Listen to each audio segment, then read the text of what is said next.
చేవెళ్లలో BRS భారీ బహిరంగ సభ నిర్వహించింది. లోక్సభ ఎన్నికల శంఖారావాన్ని పూరించారు బీఆర్ఎస్ అధినేత కేసీఆర్. ఈ సందర్భంగా ఆయన ప్రధానంగా ప్రస్తావించిన అంశం గడిచిన 9 ఏళ్ల పాటు రాష్ట్రంలో సుభిక్షమైనటువంటి పాలన సాగినటువంటి సందర్భంలో ఎక్కడా ఎటువంటి కరెంటు కోతలు లేకుండా సంక్షేమం అభివృద్ధి బ్యాలెన్స్ చేసుకుంటూ వెళ్ళిన సందర్భంలో కేవలం ఈ 100 రోజుల వ్యవధిలోనే ఎందుకు తెలంగాణ ఆగం పట్టిందో ప్రజానీకం గమనించాల్సినటువంటి అవసరం ఉంది.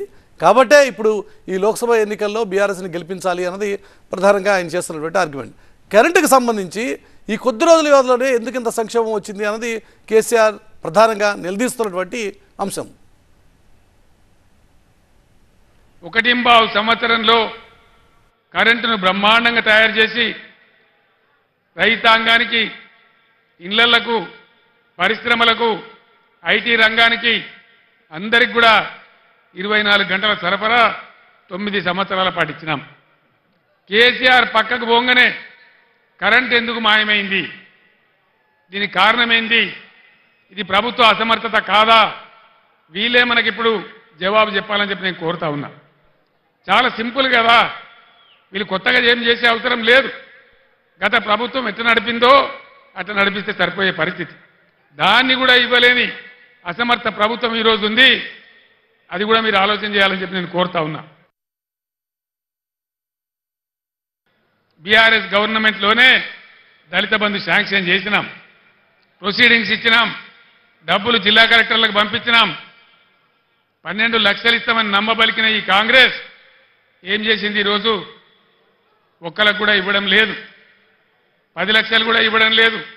12 లక్షలు కాదు, కలెక్టర్లకు వచ్చినటువంటి డబ్బులు అకౌంట్లన్నీ ఫ్రీజ్ చేసి ప్రభుత్వం వాళ్ళ డబ్బులు వాపసు తీసుకున్నది.